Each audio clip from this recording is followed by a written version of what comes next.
I will die on this land. I don't care where he dies. I'm caring that I want to save my people. It was a soap opera show orchestrated by the regime, by his presidency, by his cronies, by the people who are still supporting him in the military. It was a show. But unlike events in Tunisia, this is a show still playing itself out on the streets of Egypt and on TV screens and social media the world over. Here are our global village voices on the Egyptian protests, the media coverage, and the clampdown. What we're seeing today in Egypt couldn't have happened 10 or 20 years ago. And the major difference today is the internet and new media, 24-hour TV stations as well. Today, anybody can be a reporter. Anybody can have access to a mass audience. The protesters in Egypt have really shown the power of social media in overcoming dictatorial regimes. Despite attacks on the internet and journalists, Egyptians have figured out a way to communicate. And what I do think this crystallizes is that even under the most brutal and oppressive rule, people always manage a way to get the word out. Other Arab leaders are looking at the situation, and if they're smart, they're understanding that their people want to be more than just subjects. They want to be citizens. And they see what it's like to be a citizen elsewhere in the world because they're so plugged in, they're wired, they have access to international broadcasting, internet, and they have a set of expectations about what their own government will do for them. Time now for Listening Post News Bites, and we begin with a postscript to a story that we touched on last month coming out of Hungary. According to a leaked letter from the European Commission to the Hungarian government about new regulations on media in the country, the Vice President of the European Commission, Neelie Kroes, gave officials in Budapest 2 weeks to prove that the new law complies with EU standards. The legislation sparked protests in Hungary last month, and it lists fines as high as $1 million for coverage that's deemed imbalanced or immoral.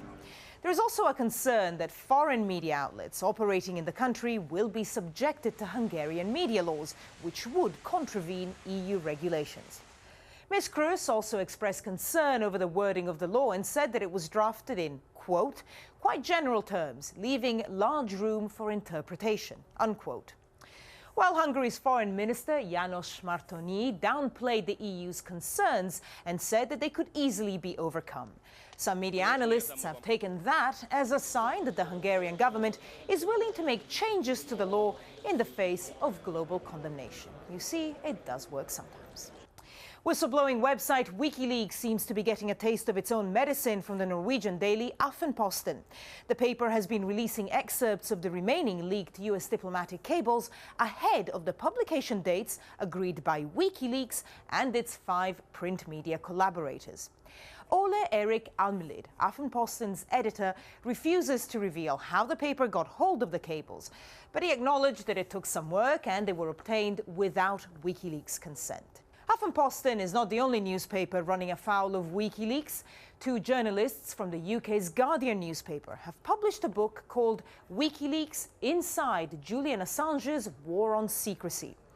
The Guardian, of course, is the newspaper credited with brokering the first deal for extensive collaboration between WikiLeaks and traditional mainstream media. This is the first full-scale biography of Julian Assange. Well, the book details the newspaper's dealings with Assange and details some of his quirky behavior, like disguising himself as an old woman because he feared he was being followed by US intelligence services. But what seems to have irked WikiLeaks the most is that the authors of the book definitively named Bradley Manning, that's the US soldier alleged to have leaked the classified US documents to WikiLeaks, as the source. And that's something Mr. Assange has repeatedly refused to do. The Guardian defended the move, saying that Mr. Manning had openly admitted to leaking the data to the website. If the allegations against him are true, then he is the foremost prisoner of conscience in the United States. Assange spoke about Manning last week when he appeared on the iconic American news program 60 Minutes, where he took a gamble in arguing WikiLeaks' case in the court of American public opinion. Video editors in TV news sometimes struggle to come up with appropriate pictures for their stories, but a Chinese network may have gone that bit too far.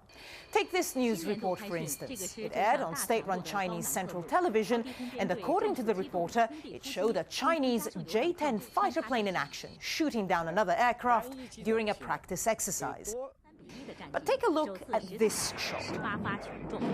Anyone who knows their movies would see a distinct similarity between the explosion in the report and the mid-air explosion in the 1986 hit film Top Gun. A CCTV insider was quoted as saying that this was not the first time the network had used movie footage in one of its reports, and that it usually boiled down to either lazy editors or footage that was simply too good not to use. The media landscape in Israel is one of the most active and varied in the Middle East, but even there, aggressive journalism has its limits. Issues of national security are very sensitive, and Israeli journalists tread carefully when reporting on the military.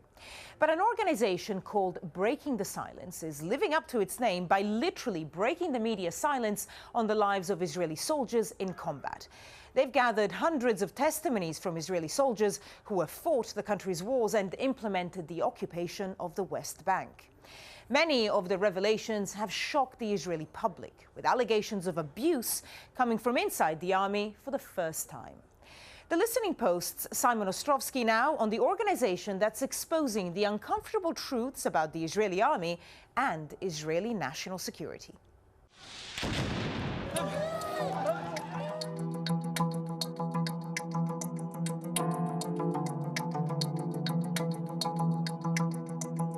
These are statements made by Israeli soldiers about their own service in the war on Gaza in 2009. For the last 6 years, a group of Israeli army veterans calling itself Breaking the Silence has been collecting testimonies from Israeli soldiers like these and handing them over to the media within Israel and abroad. It wants to shine a light on how Israel fights its wars and occupies the West Bank. Their efforts have been applauded by some, but the army they once took their orders from, and some in the Israeli media, call them dangerous radicals. הארגון הזה, שמגבב גיבובים של עדויות אנונימיות, אי אפשר לבדוק את זה, הם יכולים לבדוק מה שהם רוצים. הטיעון הבסיסי הוא פה, שמדובר באנשים שהם פשוט לא מוסריים. The entire world, including this group, including Al Jazeera, including The Guardian, including the BBC, are focusing on claims that are made. So you're saying that absolutely everyone Israelis. They feel that we're doing what we're doing not out of love for our country and our society, but with some kind of evil. The effect of the revelations brought forward by Breaking the Silence, which has interviewed over 700 Israeli soldiers, has been explosive in the international media, with a number of foreign outlets running front-page stories on many of the group's allegations of abuse. Breaking the Silence has posted new photos depicting abuse. But how much influence has their work had on outlets they most care about, the media in Israel? Unfortunately, the effect is limited. It is not well known in the Israeli society. There is a sense amongst the Israelis that they're fed up with the kind of peace process, with the kind of news that they read in the papers, the kind of things they saw on TV, that nothing was really changing. Everything's kind of the same, so why even tune in?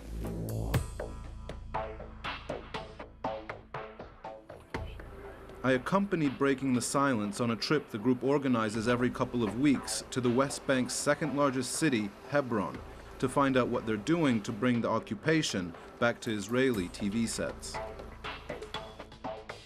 Yehuda Shaul, who was once deployed here as a soldier, explains to visitors and journalists alike how Palestinians have been banned from the center of the city since a Jewish settlement was created in the heart of Hebron.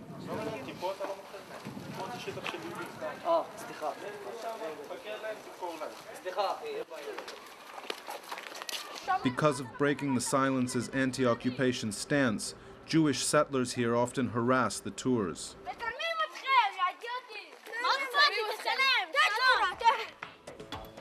But Shaul continued with the tour unfazed. Now, everything we saw today and everything we're going to see today is being justified by the Israeli authorities for security purposes. Here in Hebron, breaking the silence is making the argument that the occupation is a brutal and inhumane affair that's only prolonging the conflict. But the question is the Israeli media listening? I spoke to an editor of Israel's most popular English language daily to find out. I mean, I monitor all the papers, all the radio stations, and all the TV stations and internet sites on a daily basis constantly. And I can tell you that Breaking the Silence, B'Tselem, Peace Now, when they come out with relevant information, they're covered widely by even the TV and radio outlets that are kind of partly owned or fully owned by the government. This is not a dictatorship. This is not North Korea. This is a free